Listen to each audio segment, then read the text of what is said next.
Pebbles Gujarati. ચતુર કાગડો. ચિંટુ એક ચતુર કાગડો હતો. એક દિવસ એ ખોરાકની શોધમાં ફરતો હતો.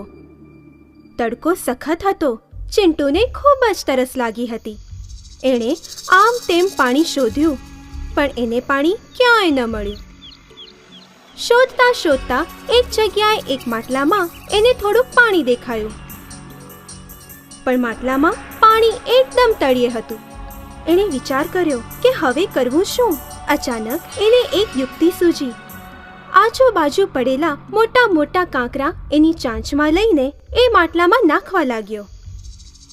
ધીમે ધીમે પાણી ઉપર આવવા લાગ્યું. ચિંટુએ એની તરસ મટાડી અને આનંદથી એ ઉડી ગયો. સહજતાથી હાર ન માનવી. શિયાળ અને દ્રાક્ષ. જેકી નામનું શિયાળ એકવાર એક દ્રાક્ષના બગીચામાં ગયો. ત્યાં એણે દ્રાક્ષના ઝુંડ લટકતા જોયા. એ રસદાર દ્રાક્ષના ઝુંડ જોઈને જેકીના મોઢામાં પાણી આવી ગયું. એણે વિચાર કર્યો, વાહ, આ દ્રાક્ષ મીઠી અને રસદાર દેખાય છે. જો એ મને ખાવા મળી જાય તો કેટલી મજા પડે. એણે કૂદકા મારી મારીને દ્રાક્ષ તોડવાનો પ્રયત્ન કર્યો, પણ ઘણો સમય પ્રયત્ન કર્યા પછી પણ દ્રાક્ષ હાથમાં ન આવી. ઉલટાનું કૂદકા મારી મારીને એનું શરીર દુખવા લાગ્યું. ત્યારે એ બોલ્યું, આ દ્રાક્ષ તો ખાટી લાગે છે. મારે નથી ખાવી એવી ખાટી દ્રાક્ષ. એટલું કહીને જેકી ત્યાંથી ચાલ્યો ગયો. જો કોઈ વસ્તુ મન પ્રમાણે ન મળે તો એનો તિરસ્કાર ન કરવો જોઈએ. સસલું અને કાચબો. એકવાર સસલા અને કાચબાએ દોડવાની હરીફાઈ રાખવાનું વિચાર્યું. જંગલના બધા પ્રાણીઓ એ હરીફાઈ જોવા ભેગા થયા. વાંદરાએ ગોળીબાર કરીને હરીફાઈની શરૂઆત કરી. સસલું ઝડપથી દોડવા લાગ્યું અને કાચબાને પાછળ મૂકીને ઘણું આગળ નીકળી ગયું. આ હરીફાઈ તો હું જ જીતીશ, પણ કાચબો આવે ત્યાં સુધી હું થોડોક આરામ કરી લઉં. એ લીલા નરમ ઘાસ પર સૂઈ ગયો.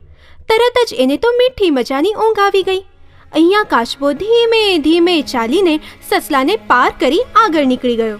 થોડી વાર પછી સસલાની ઊંઘ ઉડી અને પાછું દોડવા લાગ્યું. ત્યાં સુધી તો કાચબો એ હરીફાઈ જીતી ચૂક્યો હતો. વધારે પડતો આત્મવિશ્વાસ અસફળતા આપે છે. સિંહ અને ઉંદર. એકવાર એક જંગલમાં મિક્કી નામનો ઉંદર આમ તેમ કૂદકા મારી મારીને રમી રહ્યો હતો. રમતા રમતા અચાનક એ એક સૂતેલા સિંહ પર પડ્યો. સિંહ ક્રોધિત થઈ ઉઠ્યો. એણે એ નાનકડા ઉંદરને એના પંજામાં પકડીને મારવાની ધમકી આપી. ત્યારે ઉંદર બોલ્યો, સિંહ મહારાજ, મને ક્ષમા કરો. હું ફરીવાર તમને ક્યારેય ત્રાસ નહીં આપું. ઉલટાનું ક્યારેક સમય આવશે તો હું તમારી મદદ કરીશ. સિંહને એ નાનકડા જીવ પર દયા આવી એટલે એણે ઉંદરને છોડી દીધો અને વિચાર કર્યો, આ નાનકડો ઉંદર મારી શું મદદ કરવાનો? થોડા દિવસ પછી એ સિંહ એક શિકારીના જાળમાં ફસાયો. તરત જ મિક્કીએ પોતાના તીક્ષ્ણ દાંતો વડે એ જાળ કોતરી નાખી અને સિંહને એ જાળમાંથી મુક્ત કર્યો. મદદ કરતા સમયે નાના મોટાનો ભેદભાવ ન રાખવો જોઈએ.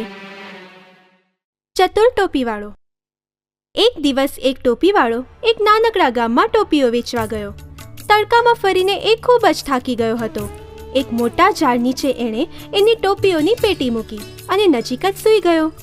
ટોપીવાળો ભર ઊંઘમાં હતો. ત્યારે ઝાડ પરના વાંદરાઓ નીચે ઉતર્યા અને એની પેટીમાંથી રંગબેરંગી ટોપીઓ કાઢીને પોતાના માથા પર મૂકીને પાછા ઝાડ પર જઈને બેસી ગયા.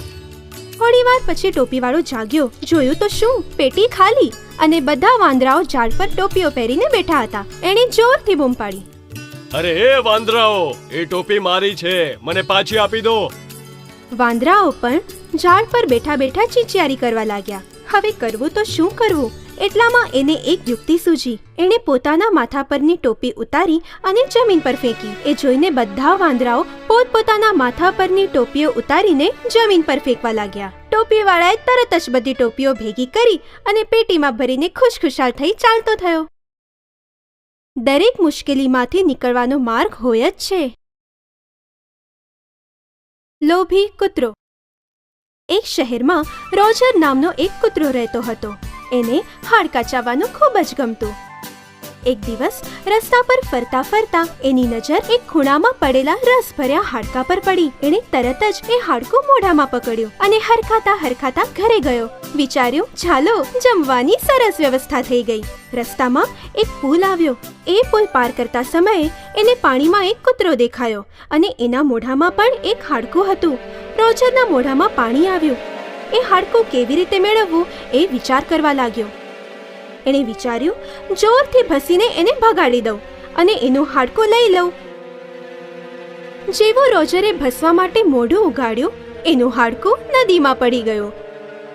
બિચારો રોજર અતિ લોભમાં એ ભૂલી ગયો કે પાણીમાં એ પોતાનું જ પ્રતિબિંબ જોઈ રહ્યો હતો. જે મળ્યું એમાં જ ખુશ રહો. વાંદરાનો ન્યાય. એકવાર બે બિલાડીઓને એક પાવનો ટુકડો દેખાયો. એકે તરત જ કૂદકો મારીને એ ટુકડો ઝડપી લીધો. ત્યારે બીજી બિલાડી ટુકડો આચકવાનો પ્રયત્ન કરવા લાગી. આ ટુકડો મારો છે, મેં પહેલા જોયો છે. ત્યારે બીજી બિલાડી બોલી, મેં પહેલા જોયો છે એટલે એ મારો છે. એમનો વિવાદ લાંબા સમય સુધી ચાલ્યો. એ જ સમયે એક વાંદરો ત્યાં આવ્યો. બિલાડીએ એને ન્યાય કરવા કહ્યું. વાંદરાએ એમની આખી વાત સાંભળી અને બોલ્યો, પહેલા એ ટુકડો મારી પાસે લાવો. એણે એ પાવના 2 ટુકડા કર્યા અને પોતાનું માથું ખંજવાળતા બોલ્યો, અરે, આ બંને ટુકડા એક સરખા નથી લાગતા. એક ટુકડો મોટો છે. ટુકડો સરખો કરવા માટે એણે મોટા ટુકડામાંથી થોડોક ભાગ ખાધો, પણ હવે એ ટુકડો નાનો થઈ ગયો. પછી એણે બીજા ટુકડામાંથી થોડોક ભાગ ખાધો. એમ કરતા કરતા છેવટે બંને ટુકડા નાના થઈ ગયા. એ જોઈને એ વાંદરાએ બિલાડીઓને કહ્યું, અરે, આ ટુકડાઓ તો બિલકુલ નાના થઈ ગયા.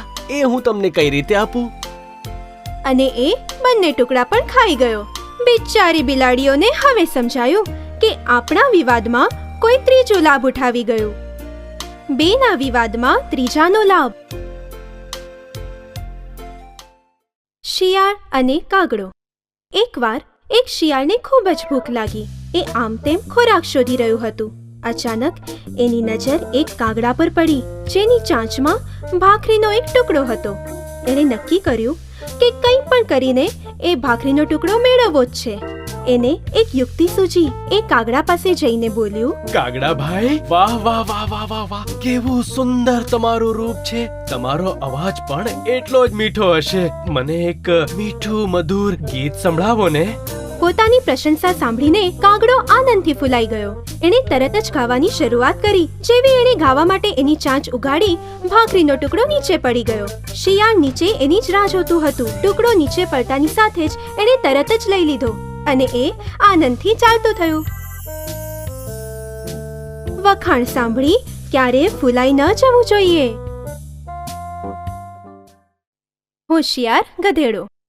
એક દિવસ એક ભૂખ્યો સિંહ પાણી પીવા નદી પર ગયો.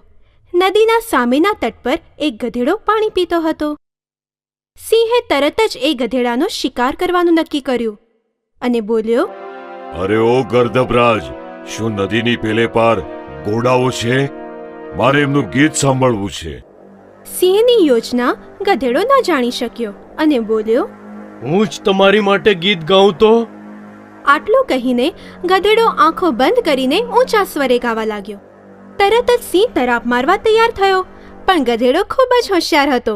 એણે સિંહને કહ્યું, મહારાજ, હું તમારો શિકાર બનવા માટે તૈયાર છું, પણ મેં તો એવું સાંભળ્યું છે કે શક્તિશાળી સિંહ જમતા પહેલા ભગવાનની પ્રાર્થના કરે છે.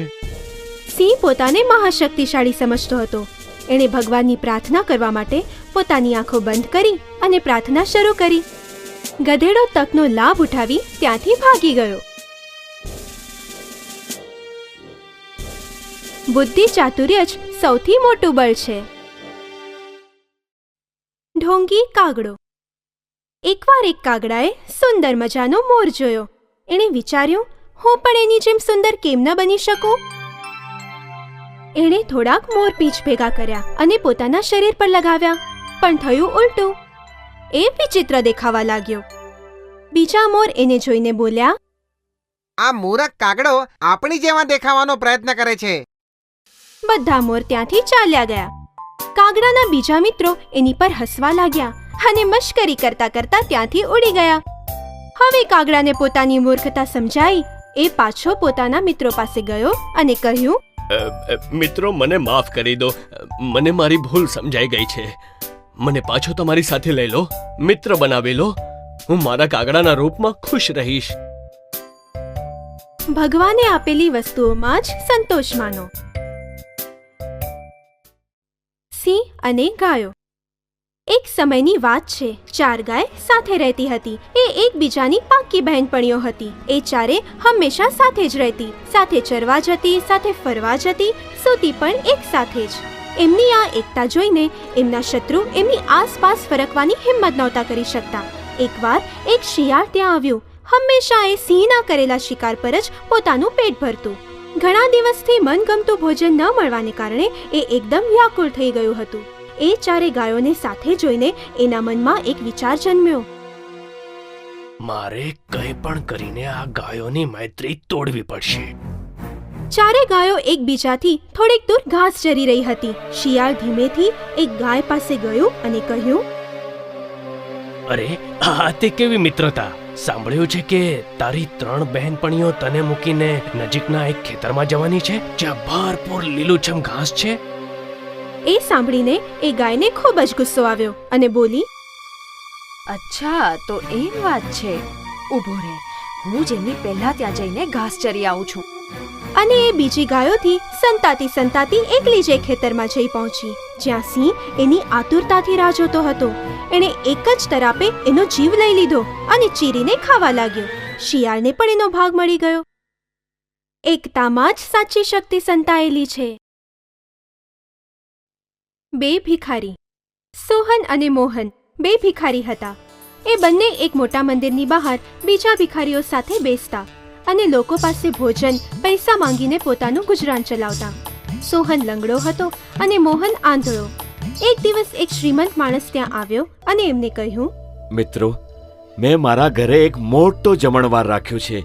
તમે બંને કાલે મારા ઘરે જરૂર આવજો. બિચારા સોહન અને મોહન બંને એકબીજાની મદદ વિના તો ક્યાંય જઈ શકે એમ હતા નહીં.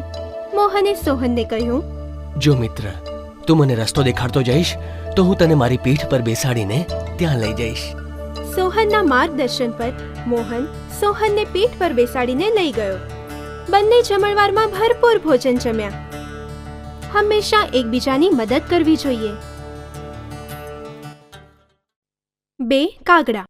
એક દિવસ ભોલું અને ગોલું એ 2 કાગડાઓ વચ્ચે વિવાદ થયો કે આપણા 2માંથી શ્રેષ્ઠ કોણ. ત્યારે ભોલુએ કહ્યું, હું તારી કરતા ચડિયાતો છું, કારણ હું તારી કરતા હૃષ્ટપૃષ્ટ છું. તો ગોલું બોલ્યો, નહીં નહીં, ચડિયાતો તો હું છું, કારણ કે ઉંમરમાં મોટો હું છું. છેવટે એમણે એક સ્પર્ધા રાખી કે જે પોતાની ચાંચની અંદરની થેલીમાં સામાન ભરીને વધારે ઊંચે ઉડશે એને જ શ્રેષ્ઠ માનવામાં આવશે. ગોલુ કંઈક વધુ ધૂર્ત હતો. એણે ધીમેથી પોતાની થેલીમાં કપાસ ભરી લીધો અને ભોલુની થેલીમાં માત્ર મીઠાના ગાંગડા ભરવામાં આવ્યા. બંને ઉડવાનું શરૂ કર્યું. જોત જોતામાં ગોલુ ખૂબ ઊંચાઈએ પહોંચી ગયો, કારણ એની થેલી હળવી હતી અને ભોલુની થેલી વજનદાર, જેથી પ્રયત્ન કર્યા પછી પણ ભોલુ વધુ ઊંચાઈ પર જઈ નહોતો શકતો. એટલામાં અચાનક વરસાદ પડવા લાગ્યો. ગોલુની થેલીની અંદરનો કપાસ પાણીમાં પલળવાના કારણે વજનદાર થઈ ગયો અને ભોલુની થેલીમાંનું મીઠું પાણીમાં ઓગળીને વહી ગયું. હવે ભોલુની થેલી એકદમ હળવી થઈ ગઈ. ભોલુ વધુ ઊંચાઈએ ઉડવા લાગ્યો અને એણે સ્પર્ધા જીતી લીધી. ખોટું કરવાથી નુકસાન જ થાય છે. 2 બકરીઓ. ગોલુ અને શાલુ 2 મૂરખ બકરીઓ હતી. એક દિવસ એક સાંકડો પુલ પાર કરતા સમયે બંને સામસામે આવી. બંને પુલની અધવચ્ચે આવીને ઊભી રહી ગઈ. પુલ ખૂબ જ સાંકડો હોવાના કારણે એક એક કરીને વ્યવસ્થિત પાર કરવો પડતો, પણ બંને પહેલા જવા માંગતી હતી. પહેલા કોણ જશે પુલ પરથી એ વાત પર બંને વચ્ચે મારામારી શરૂ થઈ ગઈ. એ જ મારામારીમાં બંને મૂરખ બકરીઓ નદીમાં પડીને વહી ગઈ. મૂર્ખાઈનું ફળ ખરાબ હોય છે. કદરૂપું ઝાડ. એક ઘનઘોર જંગલ હતું. એ જંગલમાં ઘણા પ્રકારના ઝાડ હતા.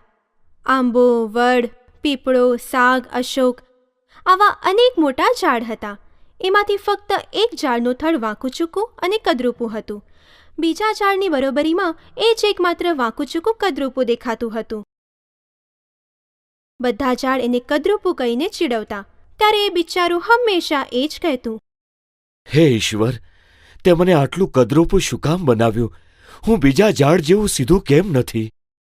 એક દિવસ એ જંગલમાં એક કઠિયારો આવ્યો. કદરૂપા ઝાડ પાસે આવ્યો અને બોલ્યો, છે છે છે છે છે છે છે આ ત્રાસુ ઝાડ શું કામનું? એની કરતાં હું બીજું ઝાડ કાપું છું. એણે એ ત્રાસુ ઝાડ છોડીને બાકીના બધા ઝાડ કાપી નાખ્યા. હવે માત્ર એ જ એક ઝાડ વધ્યું. એને વિચાર આવ્યો, પરમેશ્વર જે પણ કરે છે એ સારા માટે જ કરે છે. મારી કદરૂપતાના કારણે આજે મારો જીવ બચ્યો છે. આપણે ક્યારેય કોઈ પણ વસ્તુ માટે ઈશ્વરને દોષ ના આપવો જોઈએ. ઈશ્વર જે કંઈ પણ આપે છે એની પાછળ કોઈને કોઈ કારણ અવશ્ય હોય છે. કારણ વિના કંઈ પણ નથી બનતું. પેબલ્સ ગુજરાતી